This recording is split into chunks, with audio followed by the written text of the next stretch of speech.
اعلیٰ حضرت امام اہل سنت فرماتے ہیں واہ کیا جود و کرم ہے شہ بطحا تیرا. امام فرماتے ہیں واہ کیا جود و کرم ہے شہ بطحا تیرا، نہیں سنتا ہی نہیں ماننے والا تیرا. واہ کیا جود و کرم ہے شہ بطحا تیرا، نہیں سنتا ہی نہیں ماننے والا تیرا. ہارے چلتے ہیں عطا کے وہ ہے قدرہ تیرا، ہارے چلتے ہیں عطا کے وہ ہے قدرہ تیرا. تاریخ کھلتے ہیں صفا کے وہ ہے ذرہ تیرا. ہارے چلتے ہیں عطا کے وہ ہے قدرہ تیرا، تاریخ کھلتے ہیں صفا کے وہ ہے ذرہ تیرا. اور فرش والے تیری شوکت کا ہم لوگ کیا جانے یا رسول اللہ، فرش والے تیری شوکت کا ہم لوگ کیا جانے، اس روا عرش پہ اڑتا ہے فریرا تیرا. فرش والے تیری شوکت کا ہم لوگ کیا جانے، اس روا عرش پہ اڑتا ہے فریرا تیرا. اور آسماں خان زمین خان زمانہ مہمان، آسماں خان زمین خان زمانہ مہمان. صاحب خانہ لقب کس کا ہے تیرا تیرا، صاحب خانہ لقب کس کا ہے تیرا تیرا. میں تو مالک ہی کہوں گا کہ ہو مالک کے حبیب، میں تو مالک ہی کہوں گا کہ ہو مالک کے حبیب. یعنی محبوب و محب میں نہیں میرا تیرا، یعنی محبوب و محب میں نہیں میرا تیرا. حضرات 3 سوال ہے میرے پاس، آپ لوگ گھبرائے نہیں، سوال بھی نہیں کروں گا جواب بھی نہیں دوں گا. پہلا سوال یہ ہے کہ کون ایسا کام ہے جو اللہ تبارک و تعالیٰ خود کر سکتا ہے ہم نہیں کر سکتے. دوسرا کون ایسا کام ہے جو ہم کرتے ہیں لیکن خدا اس سے پاک ہے. اور تیسرا کون ایسا کام ہے جو اللہ تعالیٰ خود کرتا ہے اور ہمیں بھی کرنے کا حکم دیتا ہے. آپ کہیں گے حضرت وہ کام کیا ہے جو اللہ تبارک و تعالیٰ خود کر سکتا ہے ہم نہیں کر سکتے؟ تو میں کہوں گا اللہ حیات دے سکتا ہے ہم نہیں دے سکتے، اللہ زندگی دے سکتا ہے ہم نہیں دے سکتے، اللہ رزق دے سکتا ہے ہم نہیں دے سکتے. آپ کہیں گے حضرت وہ کام کیا ہے جو ہم کرتے ہیں لیکن اللہ اس سے پاک ہے، اللہ نہیں کرتا. اللہ نے ہمیں کرنے کا حکم دیا لیکن اللہ نہیں کرتا. تو میں کہوں گا ہم نماز پڑھتے ہیں اللہ نہیں پڑھتا، اللہ پاک ہے.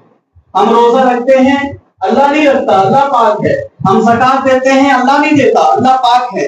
ہم عبادت کرتے ہیں اللہ کسی کا عبادت نہیں کرتا، اللہ عبادت سے پاک ہے. ہم دنیاوی کاموں کو انجام دیتے ہیں اللہ تبارک و تعالیٰ نہیں کرتا. لیکن یہ لوگوں ایک کام ایسا ہے، ایک کام ایسا ہے جو کام اللہ تبارک و تعالیٰ بھی کرتا ہے اور ان کے فرشتے بھی کرتے ہیں اور انہیں بھی کرنے کا حکم دیتا ہے. آپ کہیں گے حضرت وہ کام کیا ہے؟ تو میں قرآن پاک کی آیت کریمہ پڑھوں گا، ان اللہ وملائکتہ یصلون علی النبی یا ایھا الذین آمنوا صلوا علیہ وسلموا تسلیما.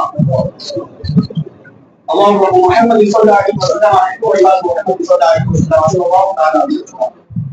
حضور پر درود جو اللہ تبارک و تعالیٰ خود بھی پڑھتا ہے، ان کے فرشتے بھی پڑھتے ہیں اور ہمیں بھی پڑھنے کا حکم دیتا ہے. یہ لوگوں اللہ تبارک و تعالیٰ نے فرمایا ان اللہ وملائکتہ یصلون علی النبی یا ایھا الذین آمنوا صلوا علیہ وسلموا تسلیما. اس کا سیدھا سادہ اگر ترجمہ کر لیا جائے تو اللہ تبارک و تعالیٰ فرماتا ہے اے ایمان والو، اے ایمان والو، میں اور میرے فرشتے درود بھیجتے ہیں کس پر؟ اس غیب کی خبریں بتانے والے نبی پر.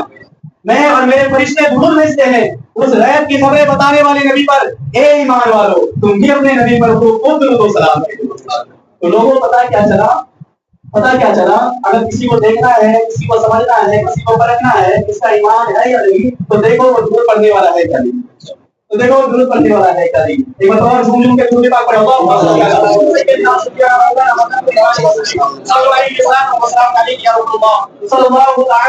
وسلم. ایک حدیث پاک اپنے دل کا آغاز کروں گا. اللہ اکبر. بہت ہی پیاری حدیث پاک ہے، مطلب ہے سبحان اللہ. عن انس ان رجلا قال يا رسول الله متى الساعه؟ قال ويلك وما عادت لها؟ قال ما عادت لها الا اني احب الله ورسوله. قال مع من احببت؟ قال انت مع من احببت. سبحان اللہ. حضرت انس رضی اللہ تعالی عنہ فرماتے ہیں کہ میں حضور علیہ السلام کی بارگاہ مقدسہ میں تھا کہ ایک شخص آئے اور آنے کے بعد عرض کی یا رسول اللہ علیہ السلام قیامت کب آئے گی؟ یا رسول اللہ علیہ السلام قیامت کب ہوگی، قیامت کب آئے گی؟ پھر آقا کریم علیہ السلام نے فرمایا یہ آنے والے شخص کو پوچھتا ہے قیامت کب ہوگی، ذرا یہ تو بتا قیامت کی تم نے کیا تیاری کی، تم نے قیامت کی تیاری کیا کی ہے؟ اللہ اکبر. اس شخص کا جواب سنے. اس شخص نے کہا یا رسول اللہ علیہ السلام میں نے قیامت کی کوئی تیاری نہیں کی. کیا کہا؟ میں نے قیامت کی کوئی تیاری نہیں کی، لیکن ہاں یا رسول اللہ علیہ السلام میں آپ سے اور آپ کے رب سے بے پناہ محبت کرتا ہوں، میں آپ سے اور آپ کے رب سے بے پناہ محبت کرتا ہوں۔ میرا آقا کریم علیہ السلام نے فرمایا تو جس سے دنیا میں محبت کرتا ہے کل قیامت کے روز تو اسی کے ساتھ اٹھایا جائے گا۔ تو دنیا میں جس سے محبت کرتا ہے کل قیامت کے روز اسی کے ساتھ اٹھایا جائے گا۔ اب حضرت انس فرماتے ہیں انس قال قال فما رأيت المسلمین فرحین بشیء بعد الاسلام فرحوا بها۔ حضرت انس فرماتے ہیں کہ اتنا سننا تھا کہ صحابہ کرام خوشی کے مارے چھوٹ اٹھے، اور میں نے اسلام لانے کے بعد صحابہ کرام کو اتنی خوشی کا عالم میں کبھی نہیں دیکھا جتنا کہ اس جملے میں خوشی محسوس کی۔ صحابہ کرام مچل اٹھے کہ جو دنیا میں جس سے محبت کرے گا اور قیامت کے دن اسی کے ساتھ اٹھایا جائے گا۔ صحابہ کرام ڈھونڈنے لگے، اللہ اکبر۔ یہ لوگوں یہاں ٹھہر کے ایک بات پوچھنا چاہتا ہوں، وہ صحابی رسول سے جب میرے آقا کریم علیہ السلام نے فرمایا کہ تو نے قیامت کی کیا تیاری کی ہے، تو انہوں نے کہا میں نے قیامت کی کوئی تیاری نہیں کی۔ کیا وہ صحابی رسول نے کبھی نماز نہیں پڑھا ہوگا؟ کیا کبھی نماز نہیں پڑھا ہوگا؟ کیا روزہ نہیں رکھا ہوگا؟ کیا وہ صحابی رسول نے کبھی زکات نہیں دیا ہوگا، صدقات نہیں کیا ہوگا؟ یہ ہوں گے وہ صحابی رسول نماز بھی پڑھے ہوں گے، روزہ بھی رکھے ہوں گے، زکات بھی دیے ہوں گے، لیکن صحابہ کرام کا عقیدہ یہ تھا کہ نماز قیامت کے روز کام آنے والی نہیں ہے اگر اس کی مصطفیٰ آپ کے دلوں میں نہیں ہے۔ اگر دل میں نبی کی محبت نہیں ہے تو پھر یہ نماز بھی بیکار ہے، اگر دل میں نبی کی محبت نہیں ہے تو پھر یہ روزہ بھی بیکار ہے، اگر دل میں نبی کی محبت نہیں ہے تو یہ صدقہ اور زکات بھی بیکار ہے۔ یہ لوگوں کو کہنا یہ چاہتا ہوں کہ حضور کی محبت کو اپنے دل میں بسا۔ اور میرے آقا کریم علیہ السلام کی دوسری حدیث پاک ہے، عن ابي هريره قال قال رسول الله صلى الله عليه وسلم لا يؤمن احدكم حتى اكون احب اليه من والده وولده والناس اجمعين۔ حضرت ابو ہریرہ سے روایت ہے کہ سرکار اقدس صلی اللہ تعالی علیہ وسلم نے فرمایا کوئی شخص اس وقت تک مومن نہیں ہو سکتا جب تک کہ وہ اپنے ماں باپ، اپنے اولاد، اپنی جان سے زیادہ مجھ رب کے پاس سے محبت نہ کرے۔ کوئی بندہ اس وقت تک مومن نہیں ہو سکتا جب تک کہ وہ اپنے ماں باپ، اپنے اولاد، یہاں تک کہ اپنی جان سے زیادہ نبی پاک سے محبت کر لے۔ یہ لوگوں اگر تم ایمان والے ہونا چاہتے ہو، اگر تم چاہتے ہو کہ تمہارا ایمان سلامت رہے، اگر تم چاہتے ہو کہ میدان محشر میں دنیا میں نہیں بلکہ میدان محشر میں لوگ تمہیں کہے کہ وہ مومن ہے تو پھر حضور سے محبت کرو، حضور سے محبت کرو۔ اور محبت کیسی ہونی چاہیے؟ اور میں بتاتا چلوں آپ حضرات کی محبت صرف ہم ہی نہیں کرتے حضور سے صرف ہم ہی محبت نہیں کرتے بلکہ دنیا کی ہر شے حضور سے محبت کرتے ہیں۔ اور صرف دنیا کی ہر شے نہیں بلکہ اعلیٰ حضرت فرماتے ہیں نظر ایک چمن سے دو چار ہے، نہ چمن چمن ہی نثار ہے۔ اعلیٰ حضرت کے خوبصورت انداز میں فرماتے ہیں نظر ایک چمن سے دو چار ہے، نہ چمن چمن ہی نثار ہے، جب اس کے گل کی بہار ہے کہ بہار بلبل زار ہے۔ نظر ایک چمن سے دو چار ہے، نہ چمن چمن ہی نثار ہے، جب اس کے گل کی بہار ہے کہ بہار بلبل زار ہے، نہ دل بشر ہی بگار ہے کہ ملک بھی اس کا شکار ہے۔ نبی سے محبت صرف دنیا کی انسان ہی نہیں کرتے بلکہ ملائکہ بھی کرتے ہیں، ملائکہ بھی کرتے ہیں۔ نہ دل بشر ہی بگار ہے کہ ملک بھی اس کا شکار ہے کہ جہاں کے ہنس کا ہزار ہے، جسے دیکھو اس کا ہزار ہے، یہ سمن یہ سو سرو یا سمن یہ بنقش سنبل نسترن، یہ سمن یہ سو سرو یا سمن یہ بنقش سنبل نسترن، کل سرو لا لبلا چمن وہی ایک جلوہ ہزار ہے، کل سرو لا لبلا چمن وہی ایک جلوہ ہزار ہے۔ یہ سبا سنک وہ کلی چٹک یہ سبا چہک سبحان اللہ، یہ سبا سنک وہ کلی چٹک یہ سبا چہک لبے جو جھلک یہ مہک جھلک یہ چمک دمک سب اسی کے دم کی بہار ہے، یہ مہک جھلک یہ چمک دمک سب اسی کے دم کی بہار ہے۔ بادل چھٹا لو سرے گلا کہ میں نام لوں گلے باغ کا، بادل چھٹا لو سرے گلا کہ میں نام لوں گلے باغ کا، گلتر محمد مصطفیٰ گلتر محمد مصطفیٰ چمن کا پاک دیار ہے، گلتر محمد مصطفیٰ چمن کا پاک دیار ہے۔ حضور سے محبت کرو اور محبت ہو تو کیسی ہو۔ آپ ایک حدیث پاک ایک واقعہ آپ کو سنا دوں تاکہ آپ لوگ سمجھ جائے کہ حضور سے محبت کیسی کرنی چاہیے اور حضور سے محبت کتنی ہونی چاہیے۔ آؤ دیکھو حضرت جابر ہے، جنگ بندر کے موقع پر حضرت جابر نے دیکھا کہ میرے آقا کریم علیہ السلام کے والدہ مقدس آتے ہیں، وہ صحابہ کرام آتے ہیں اور آنے کے بعد عرض کرتے ہیں یا رسول اللہ علیہ السلام اب بھوک کی شدت برداشت نہیں ہوتی، یا رسول اللہ علیہ السلام بھوک کی شدت اب برداشت نہیں ہوتی، آپ کچھ کھانے کا انتظام کر دیں۔ اللہ اکبر۔ میرے آقا کریم علیہ السلام نے جیسے ہی اتنا سنا اپنے جسم اطہر سے کپڑے کو ہٹاتے ہیں تو وہ صحابہ کرام کیا دیکھتے ہیں کہ میرے آقا کریم علیہ السلام اپنے پیٹ میں پتھر بندھے ہوئے ہیں، اپنے پیٹ میں پتھر بندھے ہوئے ہیں۔ یہ لوگوں کس لیے؟ ہم گنہگار امتیوں کے لیے۔ میرے آقا پیٹ میں پتھر بندھے ہوئے ہیں۔ اللہ اکبر۔ میرے آقا نے فرمایا اے لوگوں تم ایک دن سے بھوکے اور پیاسے ہو نا، مجھے دیکھو میں 3 دن سے بھوکا اور پیاسا ہوں، میں 3 دن سے بھوکا اور پیاسا ہوں۔ اللہ اکبر۔ اس واقعے کو حضرت جابر دیکھ رہے تھے۔ حضرت جابر فوراً گھر جاتے ہیں اور بیوی سے عرض کرتے ہیں بیوی کیا گھر میں کچھ کھانے پینے کا انتظام ہے؟ بیوی گھر میں کیا کچھ کھانے پینے کا انتظام ہے؟ بیوی عرض کرتی ہے جابر آپ اتنے حیران کیوں ہے، پریشان کیوں ہے؟ یہ جابر بتائے تو صحیح معاملہ کیا ہے؟ حضرت جابر فرماتے ہیں میں نے آقا کریم علیہ السلام کو اپنے کانوں سے سنا اور آنکھوں سے دیکھا کہ حضور علیہ السلام 3 دن سے بھوکے اور پیاسے تھے. میں حضور کو اپنے یہاں دعوت کرنا چاہتا ہوں. اتفاق سے حضرت جابر بھی بہت ہی غریب تھے, فقہ کشی کا عالم تھا. بیوی عرض کرتی ہے جابر گھر میں تو زیادہ کچھ نہیں ہے, چھوٹا سا بکرا ہے, تھوڑی سی جو ہے, آپ اگر حکم دے تو اس جو کو پیس کر روٹی بنا دو اور اس بکری کو ذبح کرتے. لیکن یہ جابر اس سے صرف ہم آقا کریم علیہ السلام کو ہی کھلا سکتے ہیں, صرف ان کا ہی پیٹ بھر سکتے ہیں, تمام صحابہ کو نہیں. اس لیے جب دعوت دینا تو احتیاط, جب دعوت دینا تو پھر حضور کو صرف دعوت دے, تمام صحابہ کو نہیں. اللہ اکبر. اب حضرت جابر جاتے ہیں میرے آقا کریم علیہ السلام کی بارگاہ میں. حضرت جابر باعدب عرض کرتے یا رسول اللہ علیہ السلام میری بھاری والدہ کی قدموں پہ قربان جائے. حضور کے کانوں میں عرض کرتے یا رسول اللہ علیہ السلام آج آپ کی میرے یہاں دعوت ہے, آج آپ کی میرے یہاں دعوت ہے, لیکن یا رسول اللہ صرف آپ کی دعوت ہے, تمام صحابہ کی نہیں. صرف آپ کی دعوت ہے, تمام صحابہ کی نہیں. اللہ اکبر. میرے آقا کریم علیہ السلام نے جیسے اتنا سنا مسکراتے ہیں, مسکراتے ہیں اور مسکرانے کے بعد اعلان کرتے ہیں اے لوگوں اللہ کی طرف سے تمہیں رزق مل گیا جابر کے یہاں, تم سبوں کی جابر کے یہاں دعوت ہے. اللہ اکبر. ادھر حضرت جابر حیران ہے, پریشان ہے, کروں تو کروں کیا, چھوٹا سا بکرا ہے, تھوڑی سی جو ہے, کھلاؤں تو کھلاؤں کیسے. پھر جا کر گھر پہنچتے, دوڑتے ہوئے گھر پہنچتے ہیں, بیوی سے عرض کرتے ہیں بیوی معاملہ تھوڑا گمبھیر ہو گیا, معاملہ تھوڑا الگ ہو گیا. میں نے حضور علیہ السلام کو دعوت کی لیکن حضور نے تمام صحابہ کو دعوت کر دی, اب میں کھلاؤں تو کھلاؤں کیسے. اللہ اکبر. حضرت جابر کی بیوی کی عقیدے پہ قربان جائے. اے لوگوں سنو, حضرت جابر کی بیوی نے عرض کیا, حضرت جابر کی بیوی نے کہا اے جابر آپ حیران کیوں ہے, آپ گھبراتے کیوں ہے, آپ پریشان کیوں ہوتے ہیں. ہم نے آقا کو دعوت کی نا تو آقا کو کھلانے کی ذمہ داری ہماری. آقا کریم علیہ السلام نے تمام صحابہ کو دعوت کی اور تمام صحابہ کو کھلانے کی ذمہ داری ان کی. آپ گھبراتے کیوں ہے, آپ پریشان کیوں ہے, جائے بکرے کو ذبح کرے. اللہ اکبر. اب دیکھو حضرت جابر کی عشق کو دیکھو, حضرت جابر جاتے ہیں اور بکرے کو ذبح کرتے ہیں, بکرے کو ذبح کرتے ہیں. ہمارے یہاں بھی ہوتا ہے نا جب ہم لوگ بکرے میں کوئی جانور لیتے ہیں اور جب ذبح کرتے ہیں تو ہمارے بچے اسے دیکھتے ہیں اور دیکھنے کے بعد کیا کرتے ہیں, اس کا نقل کرتے ہیں, اینٹ یا پتھر رکھ لیتے ہیں, اس پہ تلوار چلاتے ہیں, نقل کرتے ہیں. بس ایسا ہی ہوا حضرت جابر کے. حضرت جابر کے 2 بیٹے تھے, ایک بیٹا زمین پہ لیٹ گیا اور دوسرے بیٹے نے تلوار اٹھائی اور بھائی کی گردن پہ مار دیا, بھائی کو ختم کر دیا. اب جیسے ایک خون نکلتا ہوا دیکھا نا تو یہ گھبرا کے چھت سے چھلانگ لگائی, جیسے چھلانگ لگانے کی یہ بھی انتقال. حضرت جابر کے دونوں بچے کا انتقال ہو گیا. اب جیسے ہی حضرت جابر کو خبر ہوئی تو حضرت جابر اسے پکڑ کر روئی نہیں, گڑگڑائے نہیں, بلکہ حضرت جابر گئے اور بچے کو چھپا دیے. کیوں؟ کیونکہ حضور 3 دن سے بھوکے اور پیاسے ہیں, کہیں اس بات کا علم انہیں ہو جائے تو کہیں ایسا نہ ہو کہ وہ کھانے سے انکار کر دے. اس لیے حضرت جابر جاتے ہیں اور بچوں کو چھپا دیتے ہیں. میرے آقا کریم علیہ السلام تشریف لاتے ہیں. میرے آقا کریم علیہ السلام نے کہا کہ کھانا کہاں ہے, کھانے کے قریب گئے. میرے آقا کریم علیہ السلام کھانے میں اپنے لباس رہے تو اپنے تھوک کے مبارکہ کو ڈال دیا.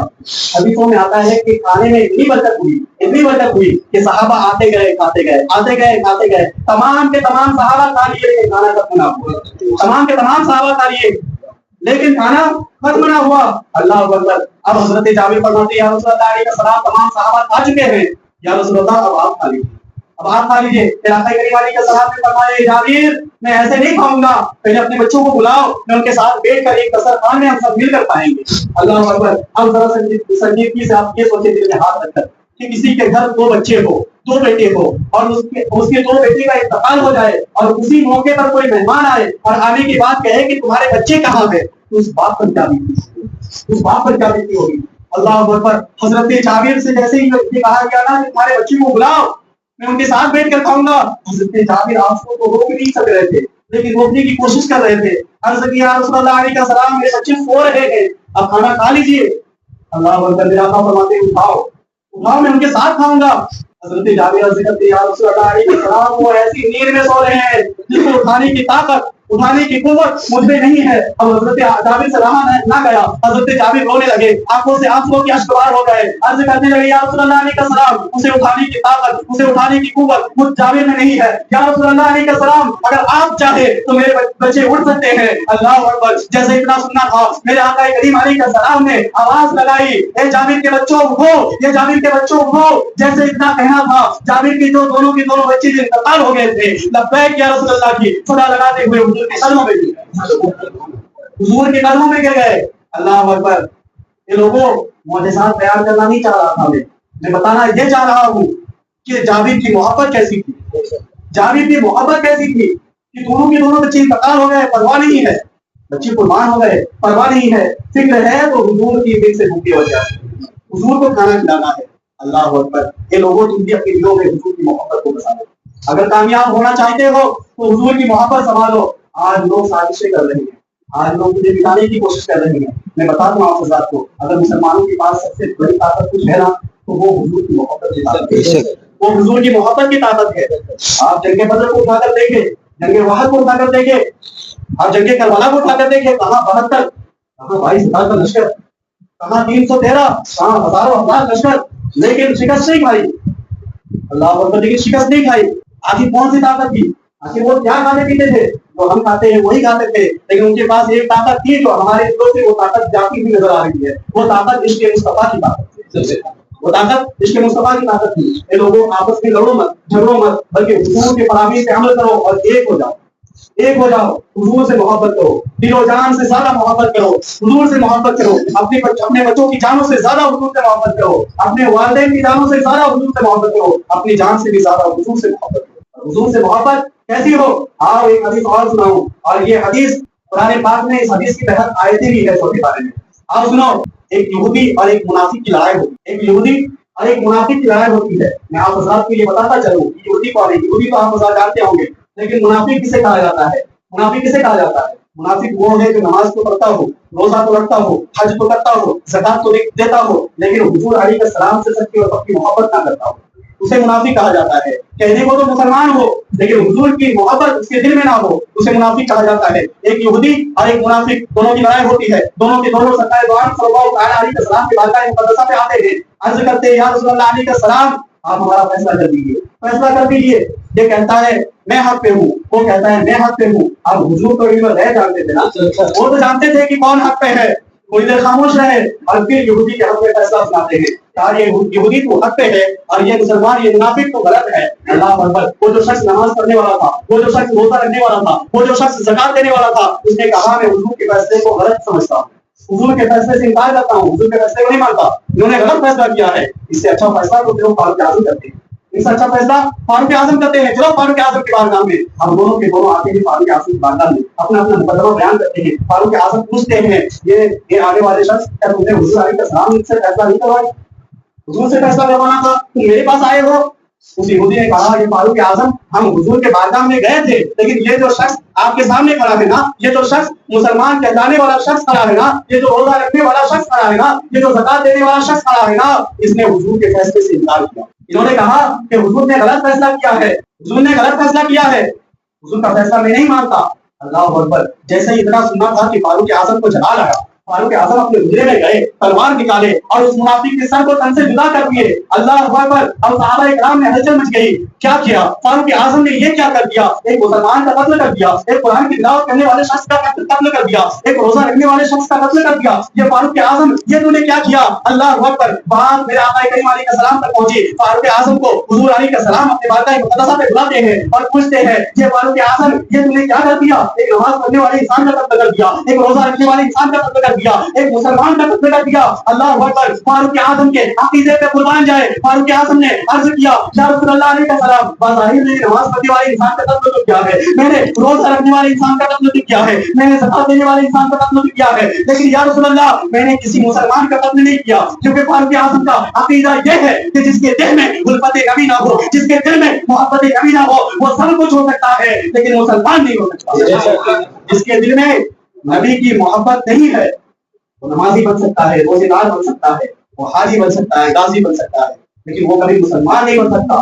حضور کی ادناسی توہین دیکھی، فاروق اعظم نے سب کے دل سے جدا کر یہ لوگوں محبت کرنی ہونا نبی سے تو اس طرح کرو جس طرح صحابہ کرام کیا کرتے تھے، جس طرح صحابہ کرام کیا کرتے تھے۔ حضور علیہ السلام کی جب بات آئے، حضور علیہ السلام کی ناموس کی بات آئے، حضور علیہ السلام کی عزت کی بات آئے تو پھر اپنی جانوں کی پرواہ نہ کرو، پھر اپنی جانوں کی پرواہ نہ کرو۔ یہ جان ہمارا کیا ہے، یہ جان ہمارا کیا ہے؟ حضور تاج شریعہ فرماتے ہیں زندگی یہ نہیں ہے کسی کے لیے، زندگی یہ نہیں ہے کسی کے لیے، زندگی ہے نبی کی، نبی کے لیے۔ نہ سمجھ مرتے ہیں زندگی کے لیے، جینا مرنا ہے سب کچھ نبی کے لیے۔